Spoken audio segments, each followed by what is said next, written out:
Now we're live. We are There live. you go.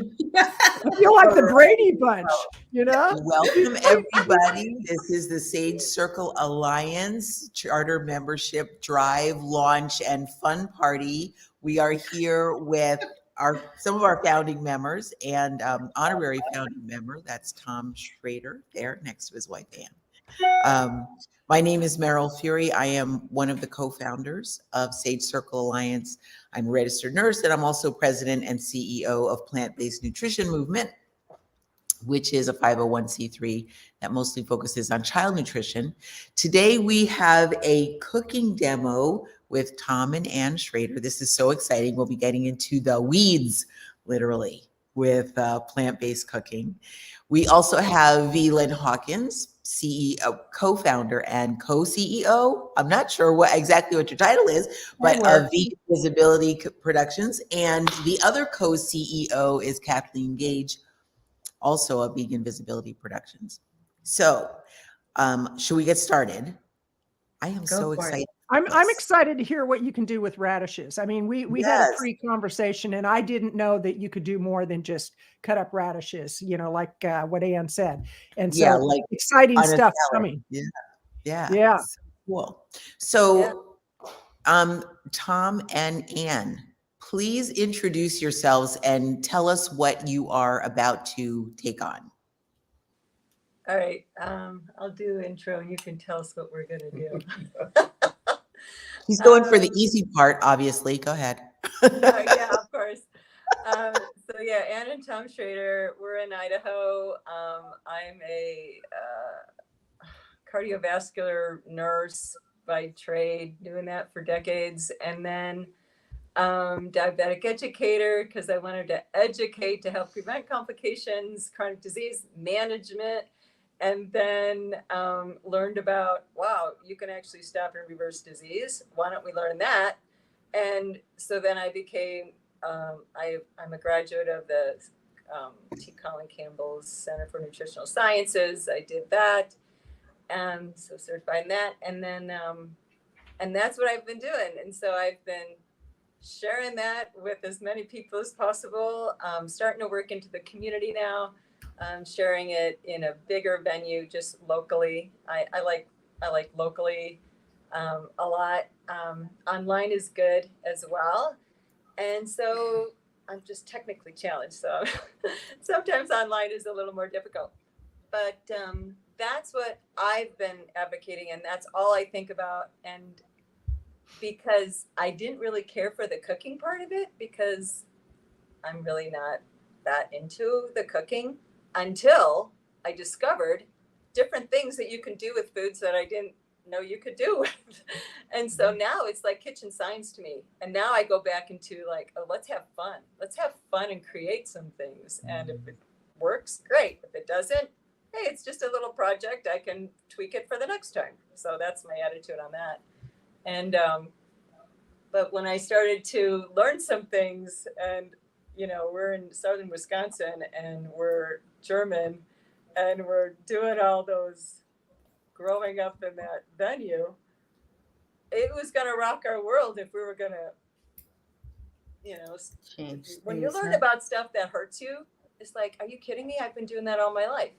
Right. So are you okay with that? And so I asked Tom, and it's like, you know, I'm learning stuff that's going to change our world. What do you want to do about that? You know, are you with me, or what are you going to do? You know, how is that going to affect us? Right. In our house, we call that, you know, we're either living together or we're in a house divided, right? Because you have one person eating one way and believing one way and practicing one way, and the other one is sort of on the other side of the fence. That can be a little challenging. It takes working through the relationship to do that. Well, then I learned coaching, and coaching is such an important part of the relationship, because you have to accept, you don't judge, you know, you try to prompt a decision to be made by the other person rather than have it be my idea. It needs to be their idea. And, you know, because that brings in, that's more of a win on their part. And then you have this camaraderie. you know, now you're kind of playing tennis a little bit back and forth, you know, and getting a vibe going. But it's that initial kind of like it really, those things really need to come from the inside of the other person rather than you delegate and say, this is what we're doing. Right. It doesn't really work that way. So, and how long have you been plant-based? 8 years now. 8 years. Okay. We started And together. Tom, how long is Tom? Probably about 8 years. Okay. I'm a gradual into it, and that's why, you know, you sit there and go, why you do this stuff? I said, well, I guess you would call it marriage. Okay. Well, you know, it's interesting because that's not so gradual if you're both around 8 years, because I've been 6 years plant-based and my spouse still is not 100% there, about 80%, 90% if I do all the cooking. But so good on you. That's great to hear. To say I'm 100%, I would never say I'm 100%. I don't think anything you look on says 100% anymore. You know, there's always a little variance in there. Like I was just back in Wisconsin where I grew up, and you know, they want to have a brat. I can have a brat. I'll have one brat, you know, but I won't, you know, dwell on it, but I'll just have a brat because I like them. But I know that after reading the stuff and then, you know, learning from Ann that, you know, if you're healthy eating all the time, you know, every once in a while when you fall off the boat, as they say, it's not going to hurt you. It's, you know, you're just, you know, your body's going to know what's good and what's bad. Right. So I put something else in it once in a while, it's bad.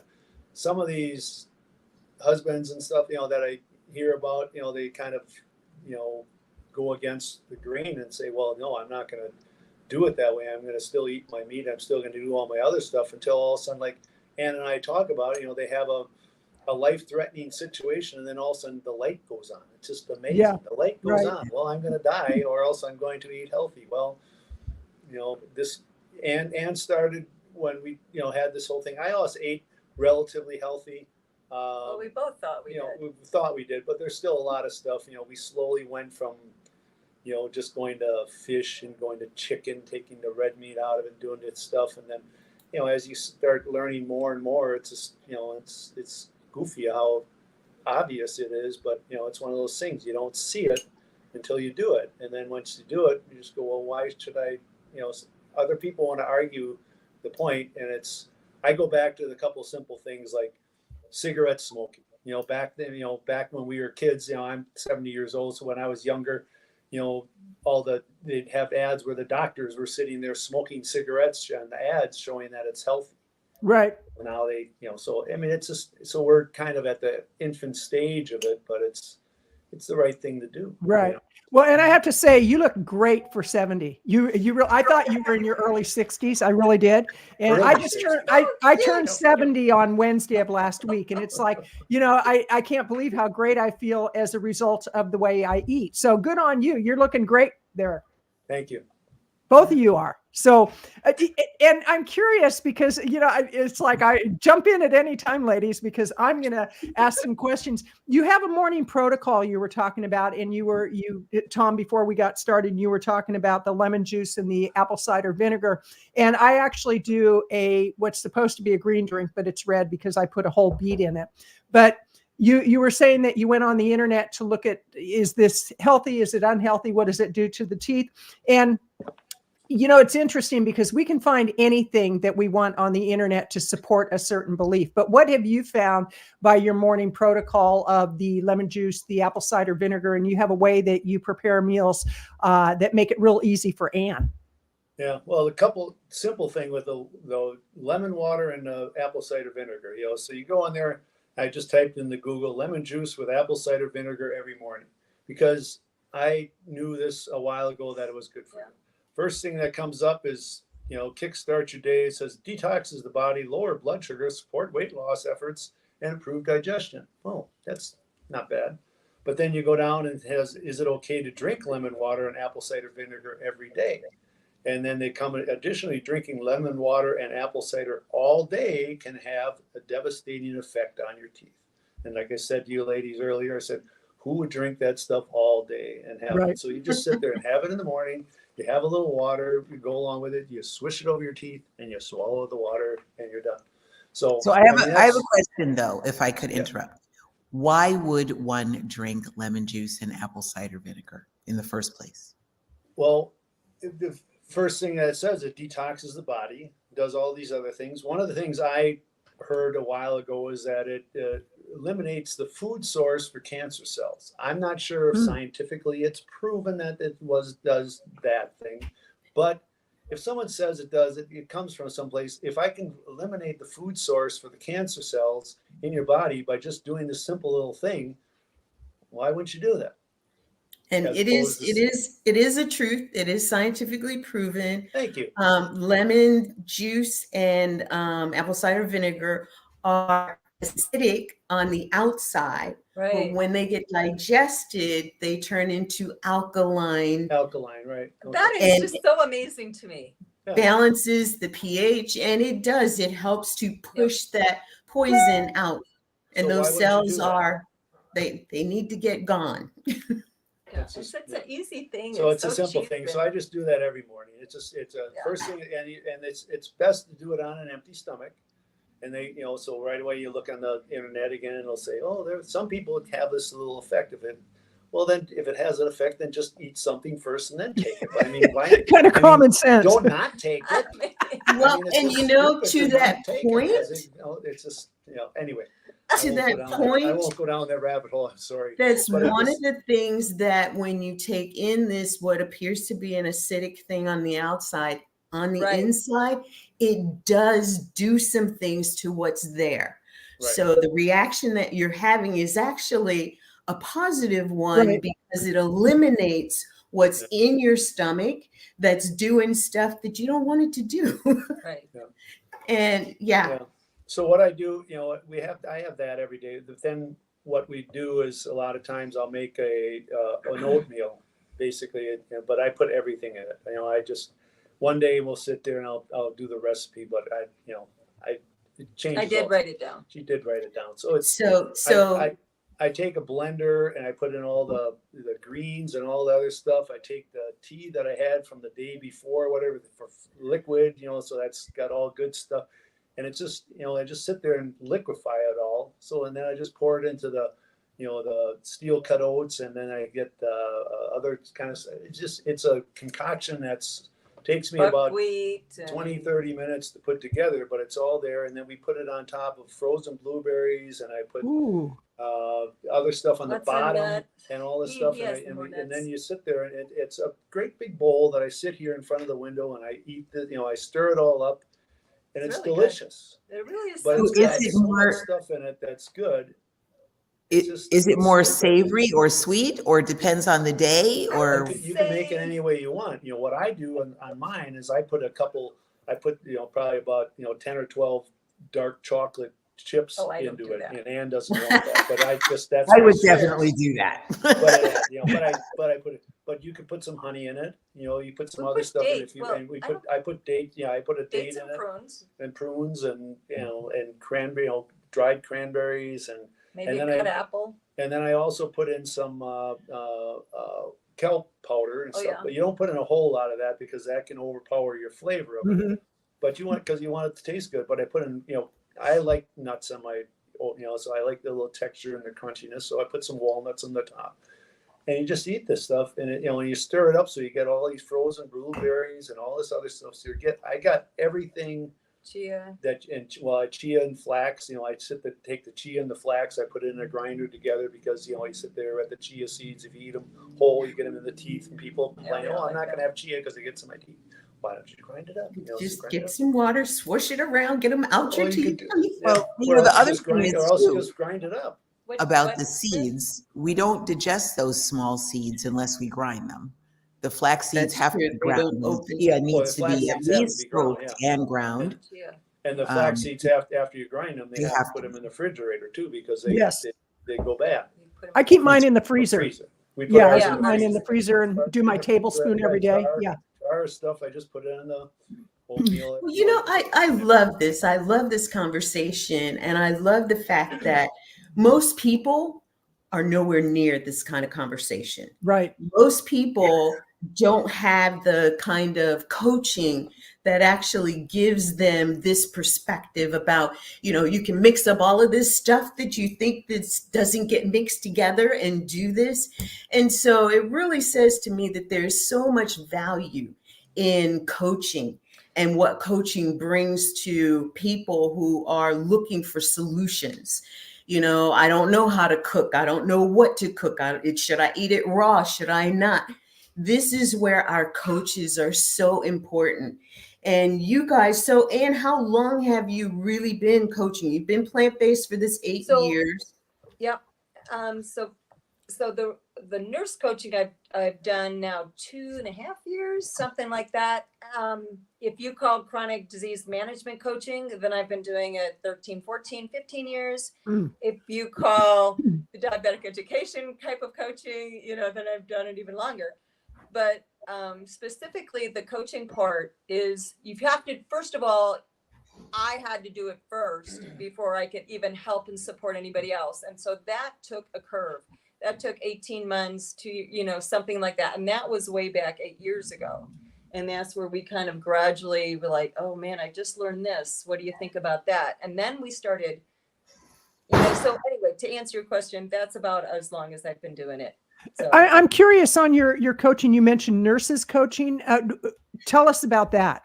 So the title is called nurse coach. Okay. It's a specialty of nursing. So you're a nurse and you're a coach. Correct. But it doesn't mean I coach nurses. It means I could. They're people too, right? I mean, right? Anyway, yeah. Coach anybody.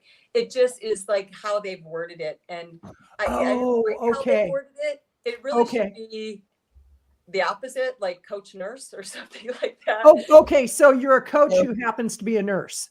Right. Nurse and the coach. Okay. Because I thought you coached nurses and I thought, well, yes, great. Great. But not necessarily. She's coaching lifestyle. I'm coaching healthy lifestyle with a nurse perspective. You know, and it'd be great if you were able to get that message out to nurses, because I know every time that I visited somebody in the hospital or when I broke my wrist and I had to go for some care, it shocked me out how unhealthy the medical professionals actually are. And, you know, it's like nothing negative we need here. to. What's that? I told him nothing negative here. Oh, wait. When you talked about the module on non-judgment, it's like, I never took that module. So it's like, hey, you know, and it just is what it is. But, you know. I'm sorry. When we look at our health landscape, when we look at, like Kathleen was saying, it's in the hospitals, it's in the doctor's offices, it's in the dentist's offices.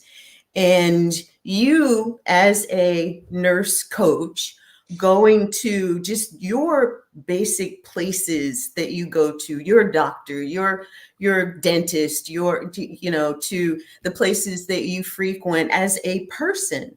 Do you find that you have the opportunity to share with people what it is that you do? Do you take that opportunity? Is it hard? Is it something that, you know, you wait to be invited into that conversation? How do you handle that? So if there's a topic that comes up when I'm in my own doctor visit for myself or my parents or somebody else that I've gone into and helped them, I always let them do the talking. It's their thing, or it's my, you know, but when there's something that is like, ooh, that's a red flag, you're advising me to do something that I've learned differently. I say, you know, this is what I've learned. And this is how I now do things. And I've been doing it now this way. And these are the results that I'm getting. And it's amazing, you know, and here's some resources if you're interested to learn more. And then I just anticipate, you hope for a question. You hope for that next inquiry, that next curiosity question. And if that comes, now there's an open door. Well, tell me about that. Mm-hmm. Oh, that's interesting. You know, you lean into it. But if not, then you just let them mellow on it a little bit. And, you know, they'll maybe be down the road another opportunity, because people are in a different state of learning, you know, of readiness to learn, right? They're going to be all those stages of readiness to learn. And you might catch them at that thing that's happened in their life that, Right. maybe it's a personal thing now. Like, I've had a skin issue too, and I didn't know it could help that too. Like, helped me with prediabetes. It helped me with, my thyroid, helped me with my anemia, maybe it could help you too. But here's the scientific fact, because I had to scrutinize everything, because if I was going to teach this, I had to be solid on what the evidence was. And that was my foundation. That was my moral obligation. And I love that. I did that first. And boy, did we dive into immersions. We went on cruises. We went on weeks of immersions with, physicians that are in the field, and we met them and we celebrated them. And we thought, man, this is real. This is a real thing. And we need to shift. I mean, now your teaching is really shifted. We were already starting to shift, but now it's you've got that solid background. There's such a great, like with Sage Circle Alliance, you've got that solid background of all different kind of fields and that are working together for the common good. And now, we're doing this. We're moving forward with this. You have that confidence. So could I interject? I love what all you're saying. I'm going to go back to the one. I was just having a conversation with a physician this morning about our sick care system and how the professionals that work in what we call the healthcare system, right? We are not trained any differently than anyone else from the time we're born. Before we're born, we get the exact same life. We get all the same influences, all the same marketing. The pharmaceutical companies talk to us the same way they talk to everybody else. And that's what we learn. And then in school, it's reinforced, right? Between the nurses and the doctors and the physical therapists, and it's all the same reinforcement. Our society as a whole is built around keeping people sort of sick. That's part of how we maintain our GNP, can I say, right? Our gross national product. Money wheel.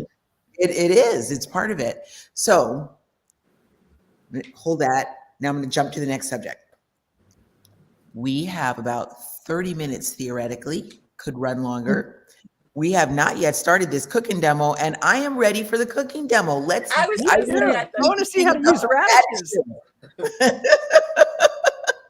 So is it okay that we move to the radish or whatever you're doing? I'm not particular. I want to see this cooking demo. This is going to be root to leaf radishes. Okay. What is it called? Root to leaf radish pasta. Okay. Root to leaf. Root to leaf. Okay. Oh, sorry. She must be from the Midwest talking like that there. All right. You gotta flip the Oh, sorry. What do I gotta do? Oh, how do you do that? Shoot, doggone it. Oh. Yeah, in StreamYard, you might have to just turn the camera around to it facing the food. There's a little thing that's supposed to be. Yeah, just do. That should do it. There we go. Okay, perfect. Okay. Perfect. Okay, I have to put my glasses on for this Yep, you need both. Oh my goodness. This looks amazing. I don't know. Okay. Yes. We can pretty much see the top of Tom's head. Yeah. All right, let's try that. So I prepped. So here's the thing I need to get going. And then I'll tell you what we're going to do. I'm going to put in my pasta in just a second because it needs to boil. So the recipe goes like this. Basically, the way I think about it is macaroni and cheese style of cooking. Ooh. All right. So pasta goes in, you know how you do that. And then when the pasta's done, you rinse it out. You put stuff in the hot pan, and then you put the pasta back in the pan. That's kind of how this is. Okay. Yes, you can roast radishes too, which all that bitterness goes away and that sweetness of this vegetable comes out. I'm like, why haven't I learned that a long time ago? We're not roasting today, but we are going to do a little boiling and stuff. So Tom's going to monitor the boiling water, and then we're going to use linguine. And it's just us two, so we're only taking a little bit of linguine, and it takes about 13 minutes, I guess, for linguine. So we better get that going. So you might want to, just move up the heat a little bit. And then, So we'll get that. But in the meantime, we've got radishes that we get from our garden. This is spring. And I'm like, this is such an abundance thing. And the only thing I knew how to do with it is I would slice them and put them on my salad. Right. Like, that's how I grew up with it. And I never cooked them. I didn't even know you really could. I'm like, why not? Well, I mean, so my brain is like, why don't you just decide that it's okay to cook them? You know, just like potatoes, right? We cook potatoes. And the other thing too is when we did the CSA thing, you know, so you get the the whole box of all the stuff, and the first 2 boxes that we got were full of radish. Huge. So they have. Okay, hold on. Just for people who don't know, a CSA is a community supported agriculture, right? Right. Yes. Box. Right. And So the box of stuff that Tom's referring to is a box of. So look at how big this is. Wow. Wow. Available right now, we right? got probably 20 of these, and our next box comes tomorrow. That's why we only have a few left. But this is what we pull out of our garden, okay? And some of them are of various sizes, as you see. So I've already prepped a few, but I'm going to chop this one so that it's about the size of this, so they all cook at the same time. So because of the CSA getting all the radishes, we needed to figure out what an option to do with the radishes. But we started taking them and cooking them down, and and you do all your baked vegetables and stuff like that. You put all the vegetables in the oven, and do about 10 different things you put on a tray and just do it. You can throw radishes in there now. And radishes are just the same as doing the other things. The broccoli and all the other things, and they don't have that really that bitter or just every once in a while you get something bitter. But it's How long do you bake the radishes for? If you're going to do a baked radish, and let's say they're about the size of a quarter, how long would you bake those for, and at what temperature? So about 400 degrees for about 20 minutes is what I would do, and check on them. And we've noted that the outside is really rough. Okay. You know, when even after the inside gets so soft, but the outside has the red part, like, I don't know if you could tell, like I don't know if you could see this, but the red part of this radish is just on the outside, and there's like a red film almost. It's like you can almost peel it off. I did peel it off, and then it's so delicious. But underneath that is like the pith, is like this fibrous netting almost. And then you have the soft inside of the white radish. I didn't know any of this stuff. I'm like, this is exciting. So that's what we're going to do. Tom's going to break them. Yep, I like them broke. And then he's going to break them and stir them up because how they don't stick together. So what kind of seasonings do you use? This, I'm going to keep it so simple. It's going to have garlic and what's the other one? Nutritional yeast. Oh, nutritional yeast. So it's going to be creamy. 1/4 of a cup of that. It's going to have about 2 teaspoons. It's actually going to be about a tablespoon of crushed garlic. And then it's going to have some red pepper flakes. Nice. Simple, but gosh, if you like some kind of favorite spice, do that too. And these radishes are going to go in with the pasta. All right, so that's about a cup. So you cook those right along with the pasta? Yep, right in the pasta. Okay. And then you're going to put the cover on. And then that's going to go, we're going to set the timer for about 8 minutes. Okay. And that'll be done. And while that's, at about 8 minutes, guess what, guys? We're going to eat the greens of the radishes. Oh my gosh. Yes. You throw that in the pot with it? At the last 4 to 5 minutes. Oh my gosh. And if you guys know radishes, if you grow them yourself, you're going to know that the leaf itself is kind of like, it hurts you. Mm-hmm. It's rough. It's like a rough leaf. It's like rougher than kale, except it's got almost little pokey things on it. Yeah. And I'm like, how do we really, you can really tenderize these enough to eat them? Well, we did it the other day. We did a practice run. And yes, you can. So I've got a whole 2, I guess if I squish this down, I'd probably have 2 cups maybe. Okay. But it'll probably condense down to maybe, I don't know, 1/2 cup. And so that's going to go in after the timer goes off, just for another 4 to 5 minutes. Everything's going to be done. We're going to rinse that off in the sink. And then while the stuff is being rinsed, we're going to put the other stuff that I told you about in the pot, and then we'll put it all together. So it's like a 2-minute thing. Okay. The other day we didn't use linguine. We used something that only needed 9 minutes total. This one takes about 13. Okay. All right. So while that's happening, I'm going to have Tom talk to you about the groats. No, about the. Are you done? Is he done with the breakfast thing? Yeah, it was pretty in depth. So. You know, though, I only had one question about the breakfast thing. So take care of yourself. is that something that gets? Is that something that gets? Yeah. Is that something that gets made every day? Do you make it today and it lasts for 4 days? Is it like an overnight oats kind of thing? Is it hot? Is it? Yeah, I have more than one question. So. Okay. Well, the oatmeal stuff, what I make, because it takes me probably about a half an hour to make that in the morning. I get up. I'm up at 5 o'clock in the morning, so I'll make it, and I make a pretty good sized pot of it. So it lasts usually at least 3 days for the two of us. And I eat a lot, so I don't just have a small little bowl. I don't have them here right now, but I have a big bowl for myself, and I have a smaller bowl that I make for my wife.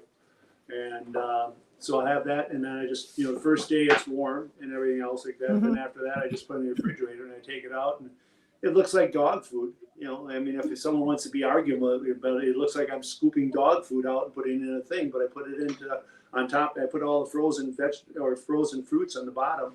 And I scoop this stuff on top of it, and I put, I have granola that I get, and I have, like 4 or 5 different things that I put on top of that yet, and then I put oat milk or soy milk or anything else on top of that, and then put it in the microwave. Okay, so it's hot all. You eat it warm all the time. Yeah, so I eat it all even warm. It's warm all the time. Yeah. But in the meantime, I sit there. I usually make it, a tea. So like Ann all sits there. He says, "These ladies love your tea. You should be able to make." I said, "I don't know how I make it. I just throw a green tea bag in there. I throw in usually some other bag, and then I just pick some vegetables that are out. Some like we have rosemary that grows out there. I have some other stuff, and it has some mint. And I put that, and then I use tamarind root. Or tamarind seed pods. I use that because I heard that's supposed to be good for you. You get that at the grocery store, and an outlet thing we get, it's called tamarind seed. And they say, well, they've been using it for 1,000 years. Well, no one's died in 1,000 years eating tamarind, so why wouldn't we do it? And it's good for you. I take ginger, slice up the ginger, take the stuff off the ginger, put that in there in the tea, and then some hibiscus and some other. So it's all this junk. It's all this things that are quality things. Herbs and spices, yes. So I use that for a couple days. I mean, you just put it in hot water and stuff like that, so you got a great tea. So I sit there in the morning, we'll have tea, and we'll have that stuff. And I go, well, what's wrong with this? Nothing. All right. So it's good. Nice. The thing I think that works, that makes it work for anybody, at least it does for us, you have to make things accessible in the kitchen so you easily can get to it. Right. So we make sure that everything, like, we have such a small kitchen, but everything is like 3 steps away from where we the stuff that we use a lot. So we have, we put our beans in jars, so it's a visual to say, oh yeah, beans are is kind of our meat type of thing, right? Or our starches, or potatoes. They're easily accessible, easily visible. So when we think, oh, that's what we're having. We're not going to take out the hot dog or the meat or whatever, from the freezer. That's what we used to do. But now it's like, what kind of bean are we going to have? And we batch cook for the week. What kind of rice, what kind of whole grain do we have for the week? So we kind of have a system of pattern that we've actually struggled with at first. But now it's like, well, of course, you're going to have a starch. You're going to always have greens. And fruit is always going to be on the menu. That's always our snack and our dessert. So thing is, we're retired, so we have the time to do this. Right. My son and his wife live in South Carolina, and they both work. So what But she does, they do it. They're very healthy eaters. So they do it. But what she does is she batch cooks on Sunday nights. Yeah. So Oh, she that's a cooks good up big idea. quantities Yeah. of these things, and then just puts it all in the refrigerator. And her kids, we go back there, and all of a sudden I see their grandkids sitting there eating, whatever they had the soy, not the garbanzo beans or whatever. They sit there. She bakes the garbanzo beans and put all these kids just eat them like they're candy. Just eating this stuff. I go, wow. Right. What a novel concept. There's so many different ways that people can negate trying to do what they do. Right. That would be healthy, as opposed to taking the straight, way of just do it because you're going to feel better. But I can. Oh no, that's too much work. I'm going to do it this way. I'm going to pull a hot dog out of the thing. I'm going to pull a hamburger out of it because it's easy to make. And then you should just have a little caption. And the next thing you say is that I'm fine with dying a lot quicker than my friends are going to die. But I'm sorry. That's what I think.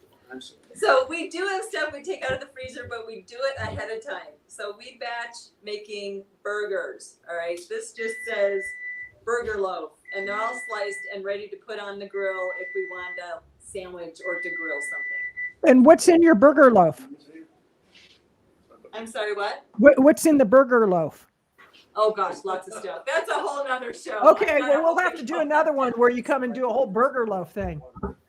Well, so, and how do you, okay, go ahead. Put the greens, let's time out just for a second. The greens are going right into the water with the radishes and the pasta. Okay, so we're gonna time it for another 4 minutes. Yep. And then that will kind of wilt all of that. And then I've got hit the top one. Yep. I would keep it up at that. We still want it to simmer. So, Anne, how do you translate this stuff to your clients, your patients? So I ask them, what do you usually have that is mostly plant-based? You always ask that first and go with they're already doing well, what they already like. And then how can we enhance that or add to that? Keeping the flavors, keeping the spices, keeping the textures as best as we can. And then you just keep advancing at their level. And then they discover they can make spaghetti with lentils, or maybe 50-50 at one point, maybe 50%, hamburger and 50% lentils. At least it's a better than. It's always a better than before step. And they can decide how big of a step or how little of a step that they want. Love it. Love it. So when the Keep it dog barked, simple. we all checked to see, was it our? Keep it simple. All right, in the 4 minutes, I'm gonna see if I can make some ice cream. Okay. Okay. So I've got frozen chopped bananas Okay. going into my, there we go. What is this? Cuisinart. Food processor. And this is frozen organic strawberries. So I'm just going to put them so we're going to make strawberry ice cream. Mm. You can make chocolate. You can make vanilla. And with it being May, we got pick your own strawberries are coming in about another week or two. So now it's kind of fun to go out there and pick a whole bunch of strawberries because now you can make a bunch of ice cream. Right. Yep.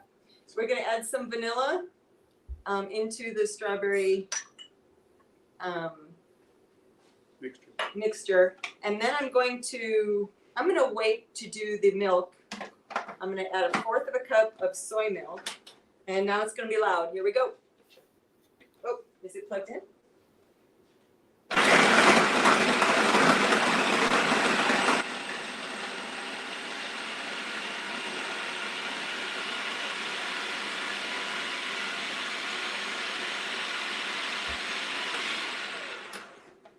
All right, so, oh man, honey, you should get a visual of this. I don't know if you could show them.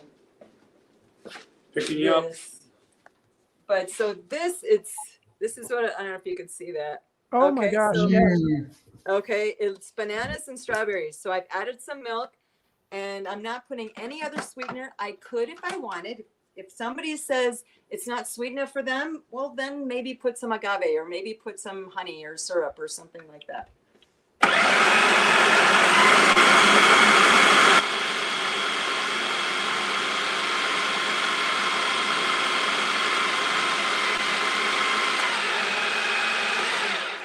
All right, so take another visual. So oh my gosh, that looks creamier. Amazing. Yeah. And for me, this is going to be perfectly sweet enough, just the fruit itself. Right. But again, for somebody who's just, I mean, I eat ice cream 4 to 5 times a week, in the evening. Here's And- a sample of what Oh, beautiful. Beautiful. here's a scooper. Yeah. And then here's, yeah. Oh my goodness. That looks amazing. Yeah. And see how simple that was for people who Yeah. say, oh, plant-based eating is too difficult. Oh my gosh, you're showing how simple it is. Yep. All right. I'm going to go a couple more minutes and Tom's going to take care of the pasta Okay. in the Sounds background. great. So I don't know if you Yummy, yummy in the tummy.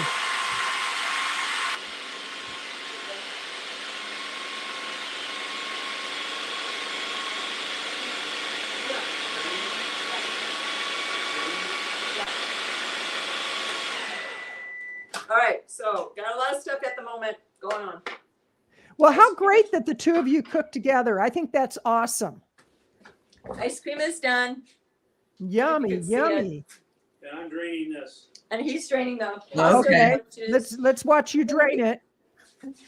you're Okay. gonna save. You're just going to save a little bit, about a cup or two worth of the drained Okay. liquid. 'Cause, now that drained liquid has the radishes juice in it. The vitamins and all that. Right. So Wonderful. we're going to actually add that back in. I feel healthier already just watching you. Oh my gosh. I think this is fun kitchen stuff. I mean, love it. I love the fact that the two of you are doing this. Seriously. I joke around a lot, but I'm very serious. Okay, I think good. this is awesome. What a way to And it connect certainly with your beats spouse. arguing in the kitchen. Oh my goodness. Beats Great that for every if you have children, grandchildren, a spouse, yeah. whatever.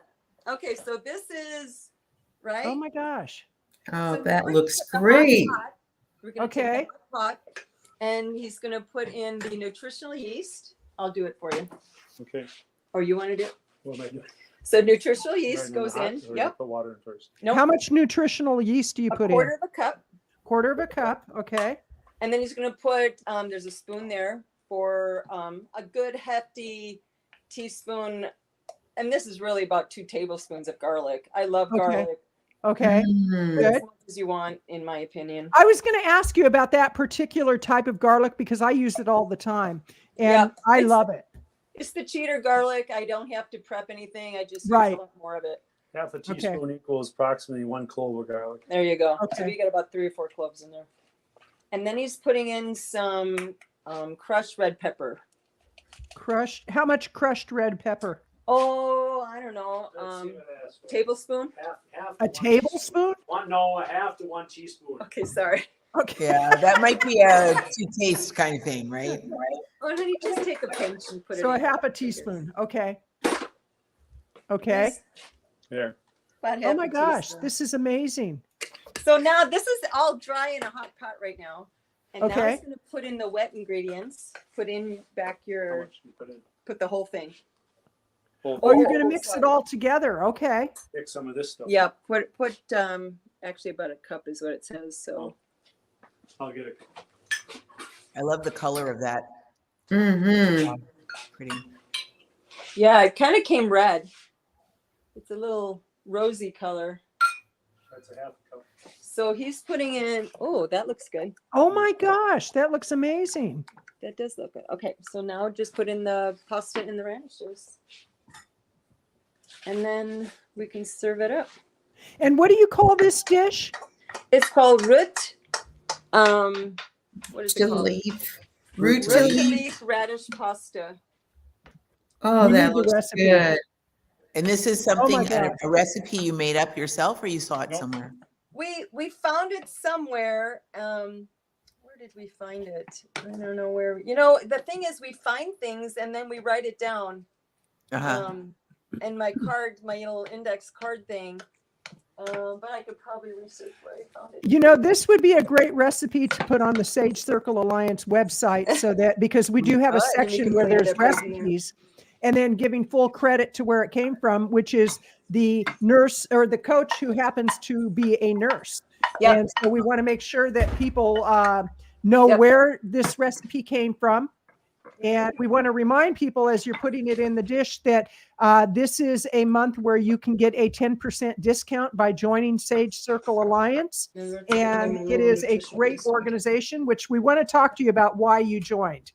So, and if I might, if you are a coach like Anne, and with your own particular specialty, and you have your own favorite dishes or things that you've created similar to this, this is a great place for you to come and be with not just like-minded people, but people who are on a mission to reach the masses. You know, we have a greater opportunity as we have a united voice. And that's why we're doing this, to show you some of the people that we have within the community so far. And we're inviting others to join us. And today we're really focusing on the coaches, the health coaches, the coaches who are really wanting to make a bigger impact with the people that they want to reach. It's a crucial role that coaches play in changing the trajectory of the health paradigm. And so join us, be a part of this.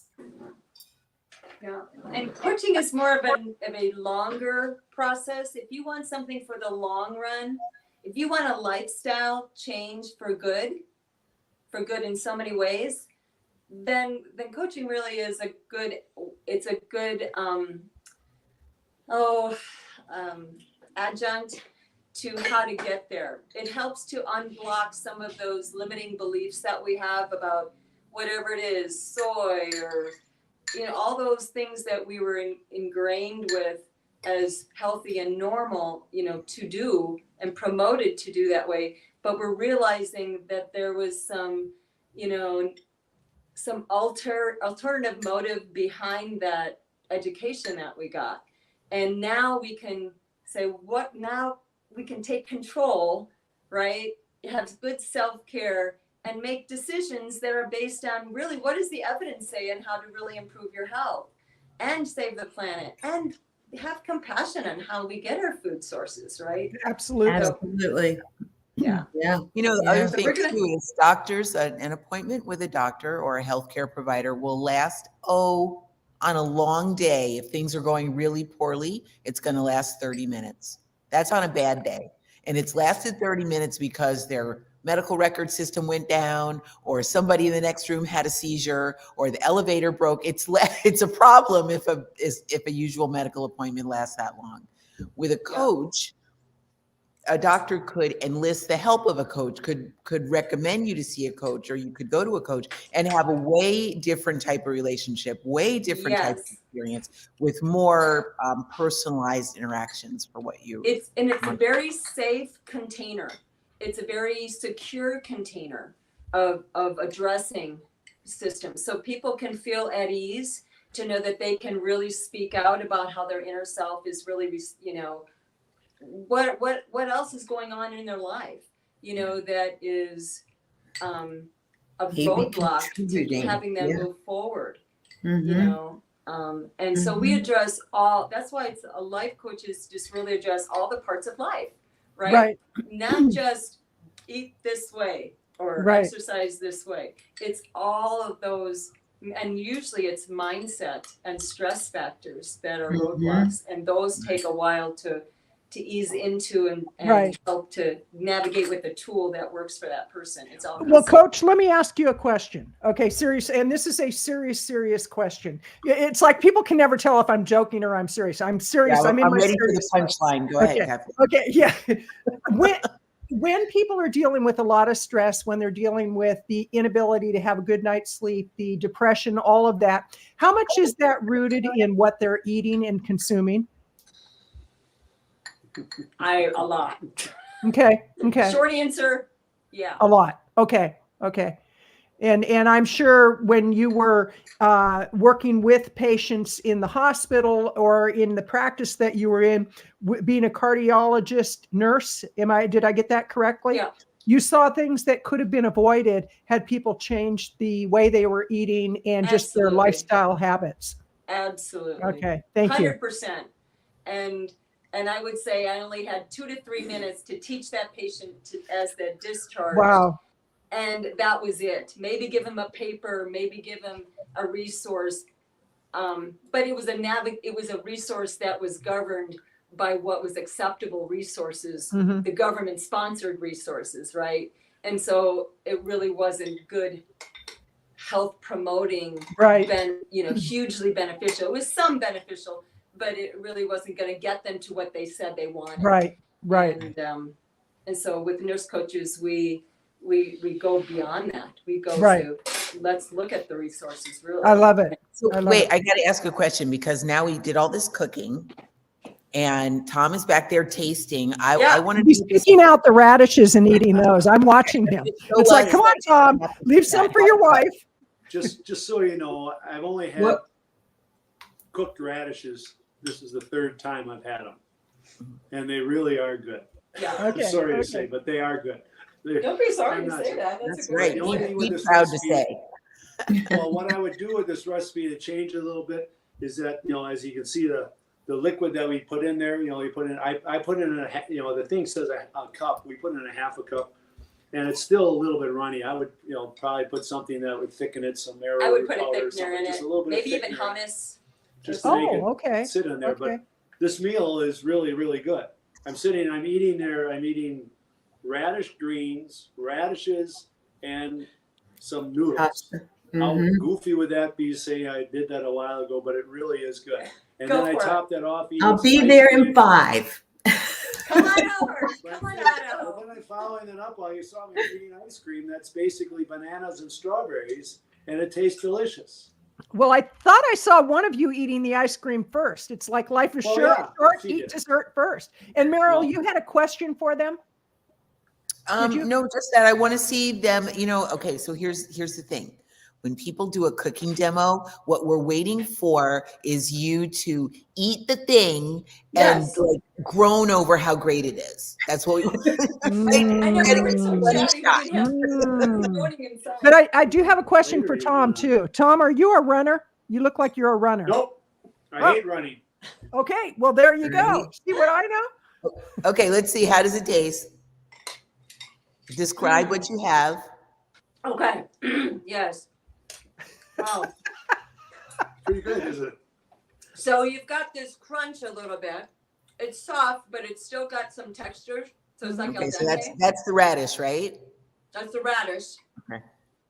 And it's sweet, guys. It's almost like eating a potato kind of thing. But it has a little essence of something. I guess radish. There's a different flavor that you haven't had before. Yeah. It's a good flavor. It's a good flavor. It's not like eating a half a radish right now. If I would eat a regular radish, that would be cold, and eat like this, fine, it'd be good. But I'll just keep eating them. And then, of course, the fettuccine is fettuccine noodles, and it's 8 grams of fiber per serving, so it's gonna fill you up. And the green radish. Greens. You want to eat the greens? What are the greens? Does the fettuccine soak up the flavor of the radish juice? We'll eat one. We'll let you know. Yep. Well, can you address this whole thing about the fiber? You mentioned 8 grams of fiber. How lacking are people in fiber in their diet? So the average American doing the standard healthy thing, probably what we were doing before, we were eating our vegetables and fruits and something like that. We were probably having about 15 grams of fiber per day. Okay. And you want to have at least that much per meal. And if you can go 40 to 50 in a day, that's a win for sure for your gut. Do it slowly. So this is where the coaching comes in. So you don't go all in, because it's really cathartic on your body and it causes a lot of detoxification symptoms. So you go slow and steady is always the better way to go, in my opinion. But some people are like Paul Chatlin. I mean, he's just like all in the next day, cold turkey.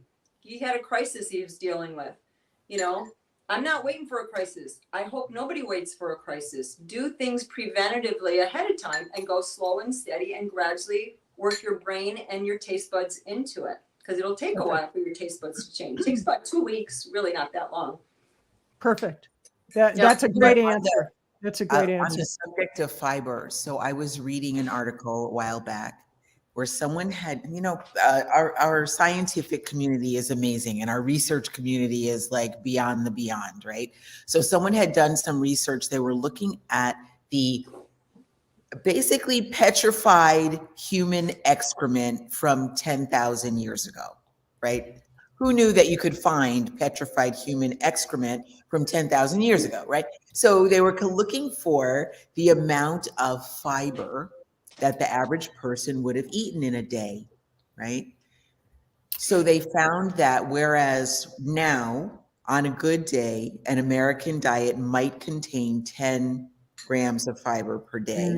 Right, on a good day. On a good day. And that's somebody who's being fairly assertive about getting their fiber. Making sure they get that apple. Yeah, right. Yeah, or those baby carrots. So then in like 10,000 years ago, our ancestors were getting 100 to 250 grams of fiber. Wow. Right. So even if we were super aggressive and we got 50, that's 50 grams of fiber per day, we're still woefully behind what our ancestors used to get. Yes, I would agree with that as well. So you cannot go overboard in the long run, not go overboard with fiber. You want to work your way up to that. So at 8 years now, we could do that pretty easily. I think confidently we could easily do that on a routine basis. And we probably do. We should probably count it just for kicks, to see how much we really get. But gradually do it because you're lining up your digestive system.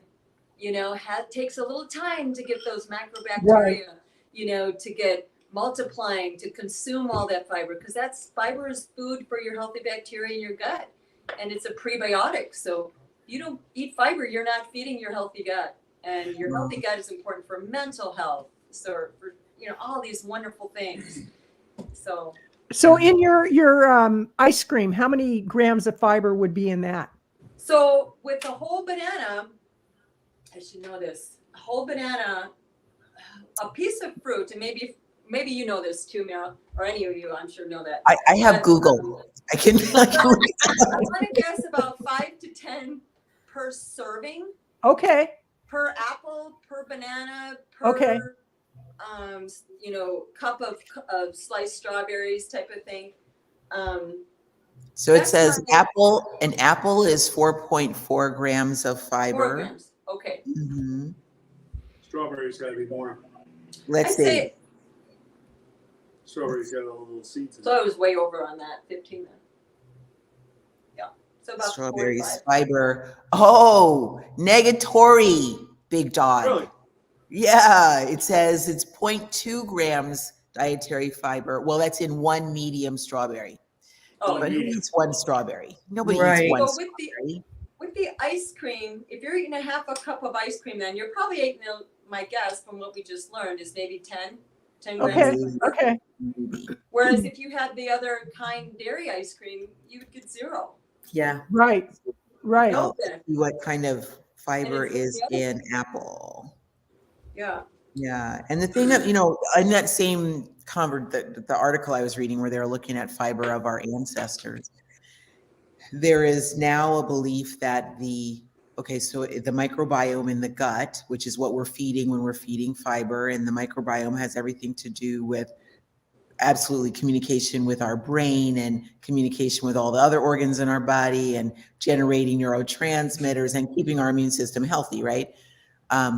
They say that because our diet over, the last 100 years has become so narrow and so limited and so constrained by ultra processed foods, that we have lost a lot of the diversity in our microbiome.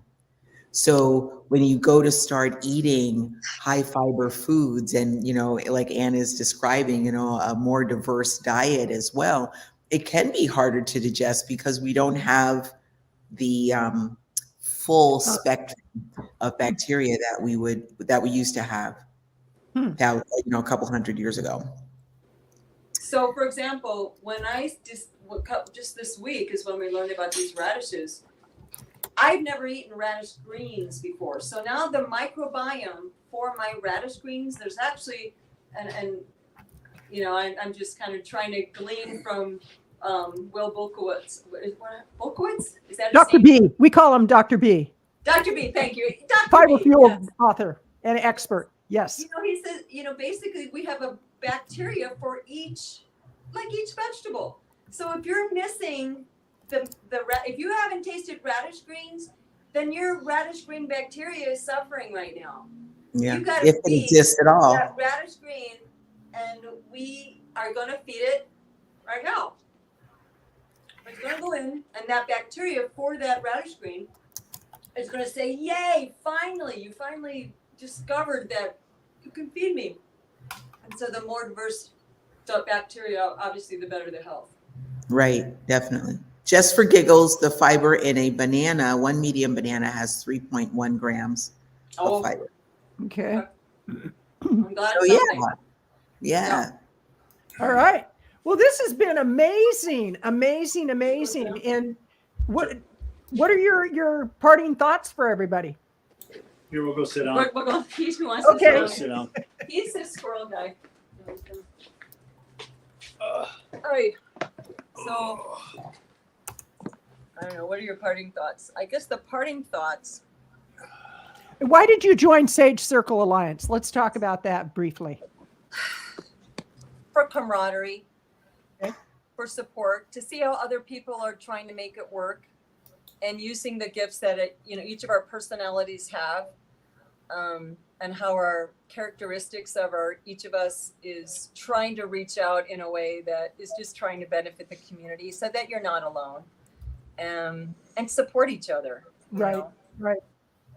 Yeah, my input on it is just, Oh, sorry. there's a lot of guys that, that a lot of women are involved with this more or less, and guys aren't too involved with it. They kind of have a naysay to it, but I spend probably 10% of my time with Ann doing these things. It's not, I do the cooking, I do some other stuff, but I have a life that I go out and do other things. I go golfing, I go play in the yard, I go do all this other stuff. I have a whole business that I work with, with kids with disabilities, and I do all that stuff.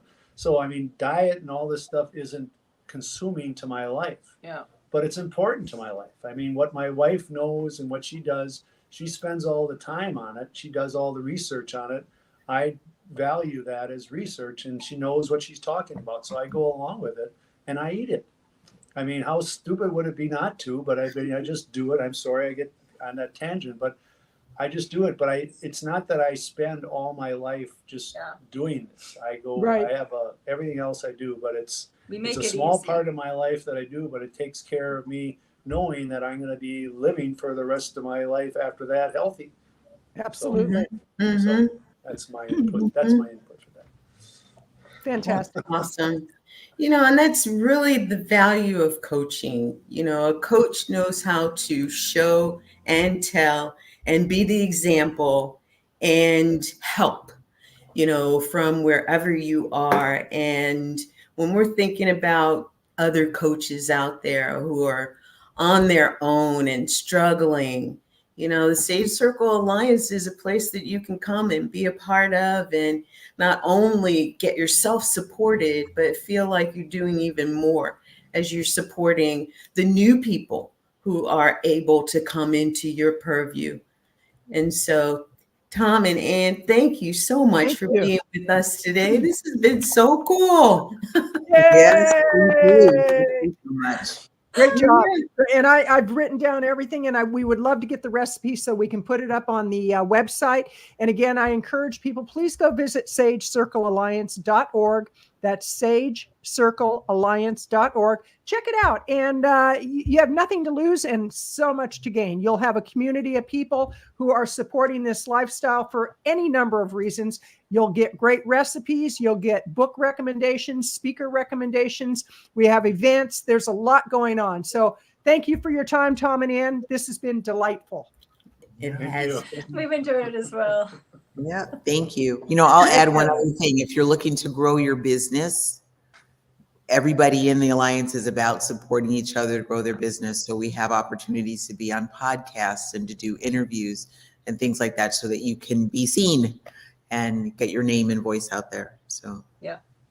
And find us on YouTube at Sage Circle Alliance. Subscribe to the YouTube channel. Find us on Facebook at Sage Circle Alliance. Like the page. Comment.